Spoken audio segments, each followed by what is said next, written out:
Do you just hate translating text in Figma every single day? Duplicating every little frame with lots of back and forth with ChatGPT, and to finalize, renaming all of those boring names. I know, we've been there as well. Designing for a global audience takes a lot of effort, and that's why we built Lexi. And this is how it works. Step 1. Select your frames. Yes, all of them. We can definitely do batch processing in here. Step 2.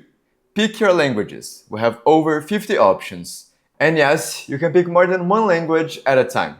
And step 3. Click Translate and let AI do all the hard work for you.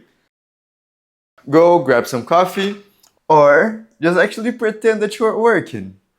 And boom, just like that, your translations are done, your frames are renamed, and your layouts are intact. And you, a productivity genius. So try Lexi today because translations should be easy, and now it is.